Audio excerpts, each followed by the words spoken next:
The immediate impression that everyone would consider of me, and I hear this all the time, is that Jocko would allow no slack whatsoever, no mercy on anything, right? You're out of regulations, I'm gonna drop the hammer on you. Well, the fact of the matter is, that doesn't work as a leader. In the military, you know, people wear patches on their uniforms. Well, the SEAL teams has a reputation for being very unprofessional, don't really know how to wear our uniforms well. We don't wear our uniforms a lot. We have mix and match gear. We buy civilian gear, we wear that. We just have a bad reputation. And one of the things that once the war started and we started getting these high-speed camouflage uniforms with Velcro everywhere, well, guys started making their own patches. And the patches were, you know, some of them were just cool, you know, whatever, some skull or a knife or whatever. Guys making their own patches. Guys make their own patches. Here's a typical one. There's one that guys would make that say fun meter, and it would be a meter that's pegged like, okay, we're maxed out on fun here. That's a typical kind of the type of thing that people would make. Well, I knew from working with the conventional forces that the way you appear in a uniform is very important. You know, you were in the Army, especially at an airborne division. I mean, you wear the same PT uniform, you wear the same uniform, you have squared away all the time. That's the way it is. And I knew that also soldiers and officers in the Army and Marines and Marine Corps, when they look at someone that's out of uniform, they look at that person and says, hey, this guy can't even put on a uniform, right? How am I gonna trust him out on the battlefield? That's just the mindset that they have. It's a good mindset, right? If you don't have attention to detail on that stuff, that's a problem. Well, in the SEAL teams, we're real slack about that. I said to my guys, look, we're not wearing patches, no patches. And my 2 platoon commanders, they said, okay, you know, fine, no patches, we won't wear patches. But they really wanted to wear patches. So behind my back, they went and they got patches made, task unit bruiser patches. What they would do is, if they were going on an operation that I wasn't going on, when they'd roll out the wire, they'd make a call on the radio and say, patches on, and they'd pull out their patches and put their patches on. They basically disobeyed a direct order from me. Would have been fine, except for there was a certain operation that they went on, there was an embedded photographer on, and the pictures came back, and I had all the pictures. And I see all my guys with patches that I told them not to wear. You know what I did? I didn't do anything. You didn't bring it up? I didn't bring it up. I realized, number one, we were fighting in a very hard environment where troops were getting wounded and killed every single day. Where were you at this time? We were at Ramadi. Okay. For me to focus my leadership capital on something that small was a complete waste of my leadership capital. Number two, I realized that these guys, that was a boost in their morale. That made them feel like a tighter unit. They gave these patches out to Army guys. That was a big deal for them. And it meant a lot to them. And so for me to go in and rip that morale away from them would have been a down step in their vision of me and their respect for me, and it would have antagonized our relationship. I didn't come out and say, hey guys, I saw the patches, you're fine to wear them. And Leif was talking about this, you know, he thought I was just gonna drop the hammer on him. And I didn't say anything. And the guys continued to do it, and it was not a big deal. Now, they didn't wear any inappropriate patches. The patches that they wore were all the same, so it was uniform. But the answer to your question, which is probably the opposite of what a lot of people think I'm gonna say, is like, what are you gonna waste your leadership capital on? Now, the other side of the spectrum, if you get someone that's doing something that's illegal, that's immoral, that's strategic, that's gonna impact you strategically, yeah, I will not budge on something that is that important to me. I wanna tell you something else, and I wanna make this clear. Don't just listen. Don't just listen, do. I'm not just talking. So you know, I'm not just talking, I'm doing. And I don't want you to just listen. Put this information to work. Make today count. Every day. Go forward. Get aggressive and attack, whether it's on the battlefield or on the beat or in the factory or on the farm or on the construction site or on the website, in the garage or in the firehouse. Don't hesitate. Step forward and get after it. So if you're working for me, I say, hey, you know, I want you to do this mission, Patrick.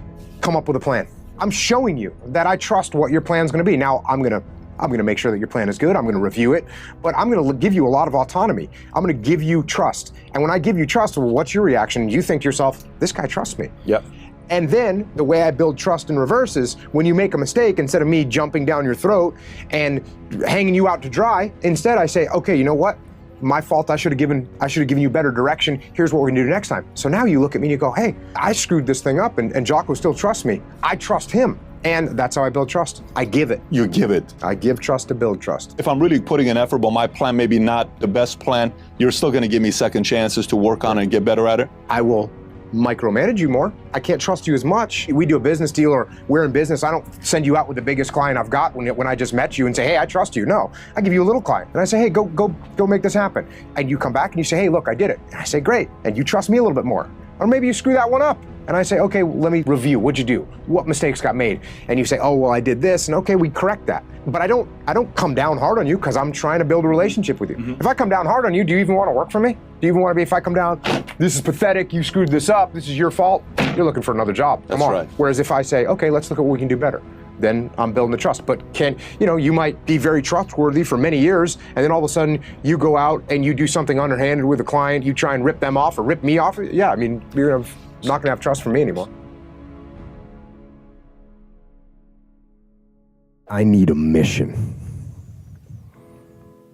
We all need a mission.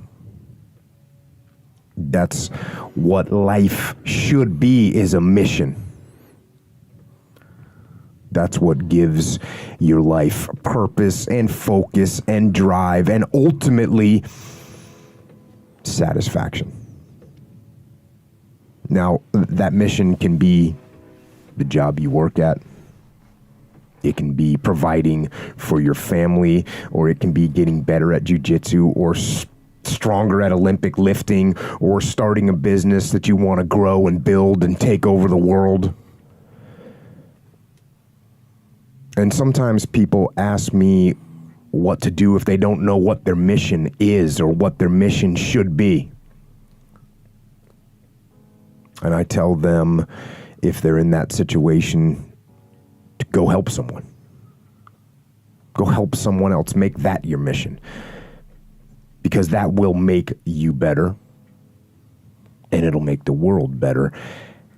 And eventually from that, you'll see what your mission is. No matter how bad it is going to be, when there is a challenge, and by a challenge, I mean anything in life, any challenge, anything that you're facing, the only way to overcome the challenges that you face is to start walking. Take that step every day, no matter what you are facing. Get up and start walking. You've lived a life dominated by doubt and fear. How do you step into bravery? Step. That's how you step into bravery. Step. Take the step. Step aggressively towards your fear. And that step towards your fear is the step into bravery. Because we're scared of what we don't know. And there is only one way to learn and to know, and that is to confront that fear. You have to step, you have to go. And this simple action, this simple attitude, it answers so many questions. So many questions. How do you get to the gym every day? You step. You go. How do you change your diet? You step. You go. How do you overcome fear of failure, or fear of success, or fear of fear itself? You step. And how do you face the fear of the unknown? You step. Don't wait anymore. Don't think anymore. Don't plan anymore. Don't contemplate anymore. Don't make any more excuses or justifications. Don't rationalize anything else. No, no, and no. Instead, be aggressive. Take action now. And what is the first action that you need to take? What's the first step you need to take? The first step you need to take is just that. Step.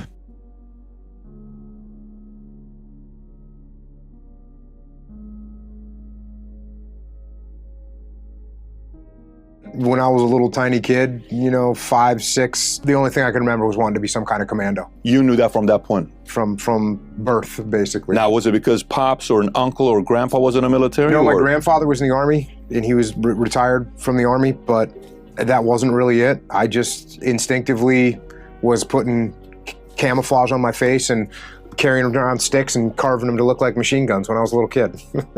For no reason. So that's just kind of, now, are you from a big family? Do you have siblings? Two sisters. 2 sisters. One older, one younger. Did they also go in the military or not at all? So just you? Just me. So from 5 years old, you knew. So when you went in high school, everybody's asking you, what are you going to do after high school? You knew you're going in the military. Yep. Yeah, I see this a lot. Guys will hit me up. Girls will hit me up. Something went wrong with a client. I stepped in. I took ownership. They thanked me. Problem solved. Got it squared away. I can't. People are surprised. People are surprised that it works. People are surprised that it works. And again, just to make sure everybody knows, that alone doesn't work. You still have to solve the problem that you caused with the client, right? You gave them what they needed late, or it's going to be late, and now you say, hey, it's my fault. That doesn't mean that you don't need to get it to them ASAP and make up some corrective measures and lower the price or do something so that it makes up for the problem. But the worst thing you can say is, well, you didn't specify exactly what you wanted in the order, and therefore we couldn't get you what you wanted on time. Yeah. Okay, we're never coming back for business again, and we're angry this whole time, and I'm going to short you money when we pay you anyways, if I pay you at all. The next time you get into a situation and you write down, or you take the excuses and the reasons that you come up with, look at them, and then figure out how those things were actually your fault, and or how you could have prevented them. Because a lot of times it's like, here's one. Hey boss, we didn't get the mission accomplished because the weather rolled in and we couldn't launch on the mission. That's the problem. Now, we all know that we don't control the weather. So you write the problem down. We failed the mission because we didn't control the weather. We can't control the weather. That's why we failed the mission. That's my excuse. That's a logical reason. That's a legitimate excuse. But don't use it. What you do is you say, what could I have done to have controlled the weather? Okay, wait. I can't control the weather. What could I have done? I could have come up with a contingency plan. We could have staged in a better place. So then you go to the boss and you say, look, boss, here's what happened. The weather went south really bad. That was a problem, but it's a problem that I should have done a better job taking care of. What I should have done was I should have had a contingency plan. I should have staged closer to the target area, that I could have taken vehicles instead of helicopters. That's my fault. From now on, I will absolutely have a secondary plan. This won't happen again. We can't control the weather, but we can control how we plan and how we execute, and this won't happen again. There you go. So you take the most outrageous thing that you know you can't control, you figure out a way to control it, and you take ownership of that thing, and it's gonna make your life so much better. And by the way, the next time you have a mission and you plan that contingency and you actually execute and implement what you said you're going to do, guess what? You will accomplish the mission. There's a whole part of ownership that preempts the problem. If you've got someone that knows, if I know that I can make an excuse, then guess what? I'm not going to set things up properly. If I don't set things up properly, more often than the other way, I will fail to execute what I'm supposed to execute. If you have an excuse ready, same thing with you as an individual human being. If you got some excuses that you can throw out there, that you can say, I had no control over that, then you know what? You say, okay, what are my contingency plans? What could I have planned differently? Let's eliminate those excuses. Take ownership of your freaking life.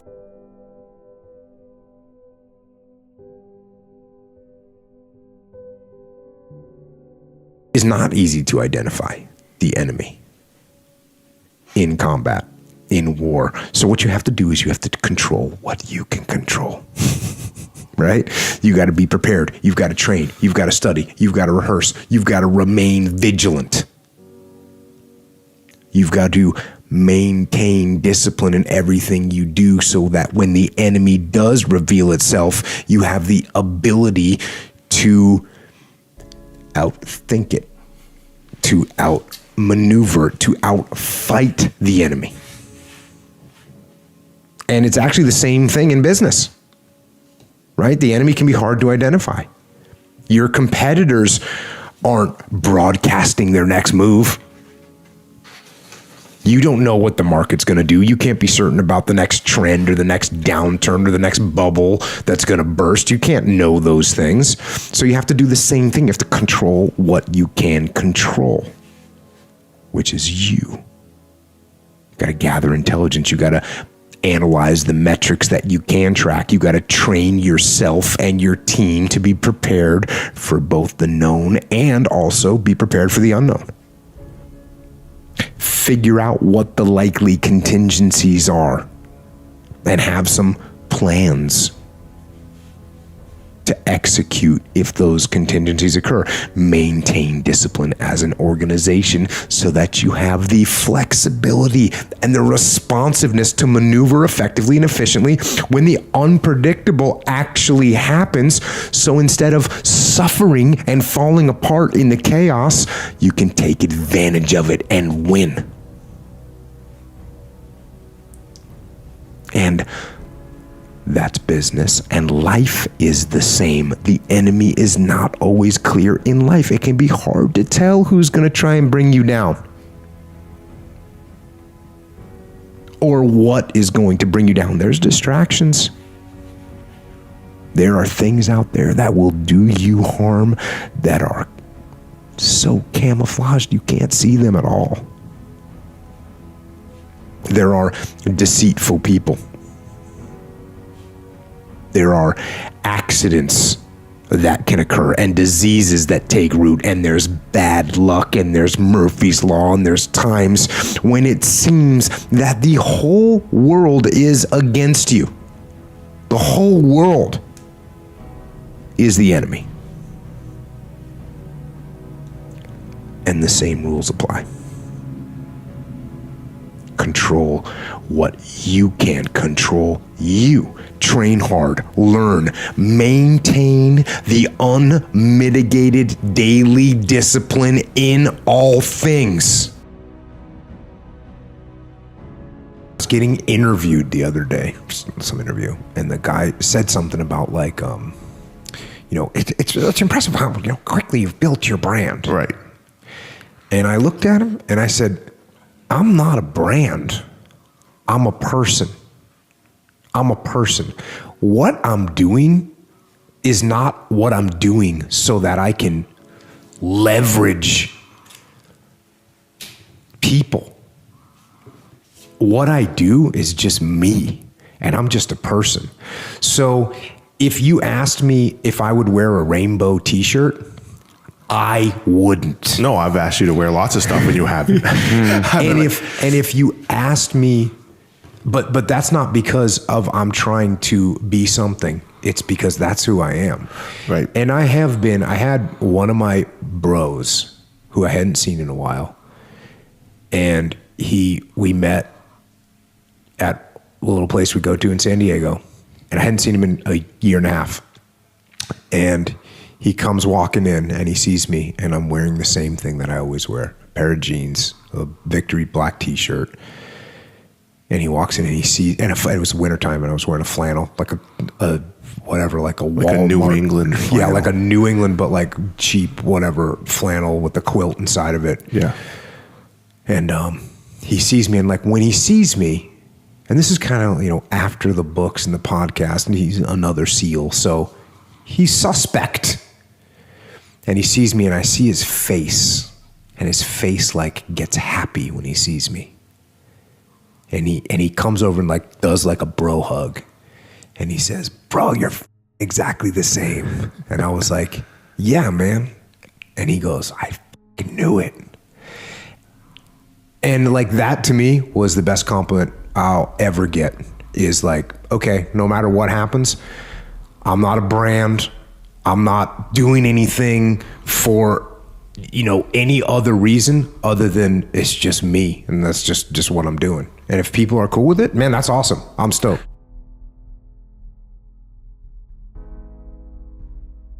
Ever okay to violate core values to achieve a goal?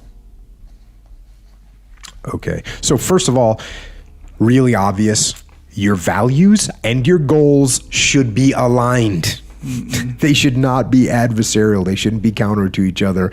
And if you think about what your goals are, your goals should be set up in a way that they support your values, and vice versa. That's just the way it is. So I'm not sure where this is going to be an issue. If you're setting up goals that are contrary to your values, you got some issues. Now, I guess if you had the goal of winning the blue belt jiu-jitsu championships, and in order to win, you cheated, like you claimed someone was reaping your leg and you said, you tap and you get the guy to qualified and you win. That could be an example, right? Yeah. Now, do I support that? No. That's wrong. You go win against the values of martial arts to do that. So you didn't win anything and you didn't achieve your goal because you weren't actually the best. Right. So I say no on that one. Another one, let's say you wanted to make a certain level of profit at your company. So you cheated a little bit on the quality of the manufacturing and you sold items that weren't quite reliable. Do I support that? No, right? And why? Let me tell you why. Because your goal is not even aligned with your goal itself. Because when you start making substandard manufactured items, what's going to happen in the long run? People are going to say, hey, we don't like these. Yeah. We're not going to buy them anymore. So you didn't win. You might have won in the short term, but you didn't win. And again, you're going against your value. You should have values that you don't want to, take profit over making good product. And again, in the long run, that value is going to cost you, right? People aren't going to want to buy your product anymore.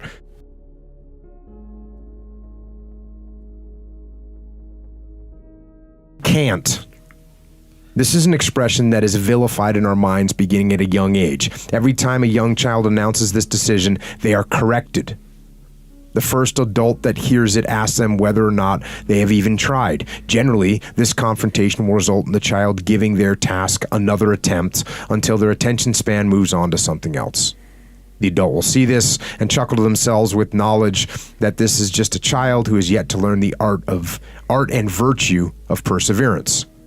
By the time this child comes of age, however, they will have been told by adults more times than they could count that there is no such thing as can't. It is interesting then to think about how many adults seem to proclaim this expression in their lives. Is it because, like many things that adults tell children, they are simply telling the child a general rule that the child must follow, but can be broken once one is grown? Or is it because these adults are simply repeating what they were told as children without thoroughly examining what the phrase "I can't" truly suggests? If you confronted an adult that claims they can't do something with the same question about whether or not they have tried, the answer will almost always be yes. Adults have learned enough to know that it is unreasonable to say they can't until they have at least tried once. Therefore, the real question that we should be asking in response is, have you tried everything? Have you exhausted every possible option, scenario, combination, tool, and approach? I do not simply refer to the ones that you knew of at the time you decided to undertake your task. I mean, have you also researched possibilities that you hadn't known about? Have you determined whether or not there is another person out there that has performed the exact same task you are attempting, or at least something similar? Have you exhausted this research? Have you read every book, blog, journal, magazine, bathroom stall, and website? If the answer to any of these questions is no, then go back and try again, because you don't truly know if you can do something until you've tried absolutely everything. The fact of the matter is that rarely, if ever, is the answer to all these questions yes. Therefore, what is it that people actually mean when they say, I can't? A more accurate but more verbose way of saying it would be, I don't care about or want enough this task or the resultant benefits of it in order to do all that is necessary to achieve it. I was told countless numbers of times by people during my month of marathons that they couldn't run one marathon, let alone 31 straight. Every now and then, when I had time, I would discuss what they'd said. We would jointly conclude that if something they cared about and depended on them doing so, it would be possible. The most common example I used was, if someone had a gun to your child's head, do you think you could do it then? Therefore, the phrase, I can't, denotes a lack of investment as opposed to a lack of potential or ability. I do not mean to say that every person I had this conversation with should have had the motivation to run marathons. It was something that I had decided to do, not them. I merely wanted to express to them what I am expressing here. Given the right purpose and enough time, you can. I'm a veteran of the infantry, and when I took over a fire team, for the first time I made the mistake of drawing hard lines in the sand. This immediately alienated members of that team. If you draw hard lines in the sand, and eventually you realize that they're either unrealistic or people can't maintain them, you have set yourself up for failure. What is that exactly like drawing lines? So it's like, no matter what, we will not. Gotcha. Blah, blah, blah, blah. Yeah, there's the line. No matter what, Got it. we will win every single road march that we do as a fire team in this while we're here on this training thing. Mm-hmm. Okay. Well, guess what? That's hard. Yep. There's some other fire teams that are also want to win. Mm-hmm. And so you've drawn a hard line to sand. That's not really a good example. A good example is like, no matter what, we're going to muster every morning at 4:30 in the morning. Mm-hmm. No matter what. And, then the guys are out on patrol until 2:38 in the morning. And now the next morning, you're good no matter what. I said, no matter what. Well, it's not good for them. It's unrealistic. So you drew a hard line in the sand, and now you got to back it down. So, and all you have to do is soften the statement a little bit. Hey guys, to the best of our ability, if we can, we're going to get here every morning at 4:30 for muster. There's a little room to play there, right? Mm-hmm. And that's fine. So again, there's not a question here, but one of the reasons I think that I wanted to talk about it was because I think people look at me and even hear me on a peripheral level, and they think, oh, I bet Jocko just laid down the hard lines. Sure. And it's my way or the highway, right? Yeah. And the opposite is actually true. And the reason that I came to that conclusion was because I worked for leaders like that, and I hated working for leaders like that. So I tried to never be a leader like that.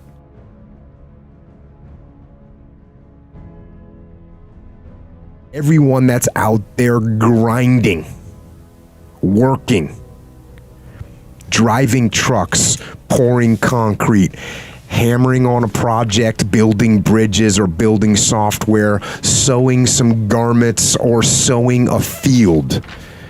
Farmers, factory workers, engineers, electricians, plumbers, and pilots, and ground crew, and cooks, and waitresses, to everyone out there working hard and listening to this and just trying to get yourself a little bit better today than you were yesterday.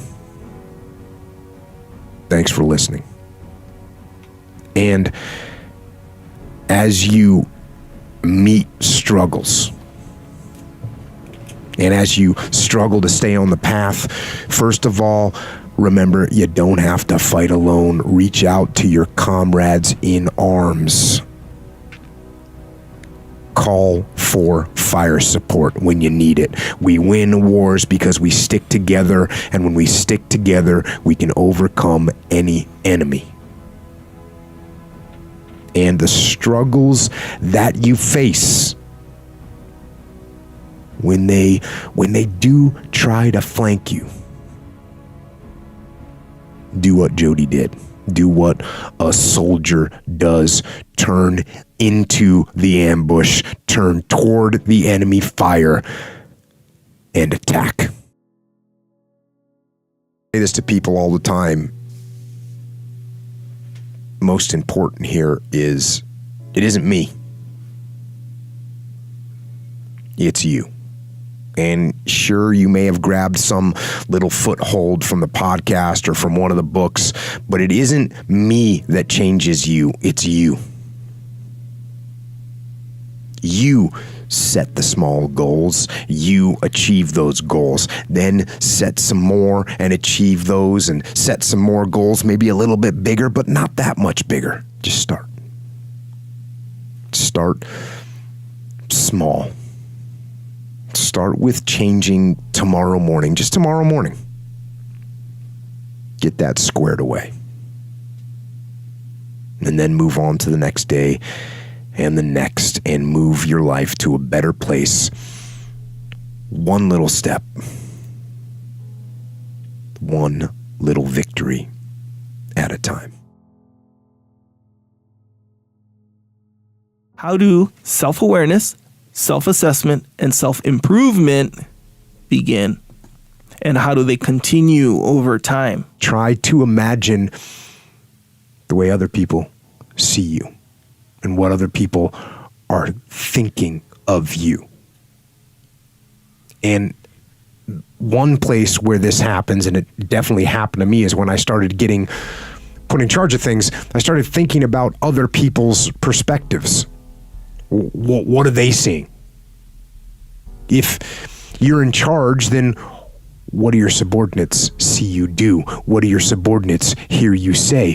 What kind of representation are they receiving? And if you work for someone else, it's the same questions. What does the boss see me do? What does the boss hear me say? What kind of representation am I making of myself to my boss? And then you start thinking about, what do your friends and family think? What do they see? What do they hear?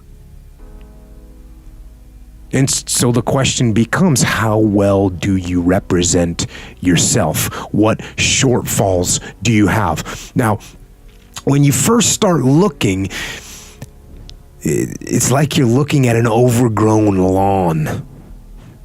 There are some big, obvious problems, so you do a broad, just kind of general cut of the grass. You fix some of the big, easy problems that are obvious. And once you've done that, once you've gotten rid of some of those big, obvious problems, you notice some more detailed problems. So then you handle them. And once you've got those handled, you see even smaller and more detailed issues. So you start trying to fix them. And that's what you do with yourself. You continually detach, and then you look, and then you refine, and then you detach, and then you look, and then you refine, and then you detach, and then you look, and then you refine. That's what you do. That's how you get better. And that process doesn't stop. It can't stop, because if you stop refining, then the weeds grow back, and the next thing you know, you can't see yourself anymore. And when you can't see yourself anymore, when you stop looking at yourself, then you accept. You accept anything. And that's wrong. Don't accept the faults. Don't give yourself the benefit of the doubt. You've got to be your own harshest critic. And hold the line.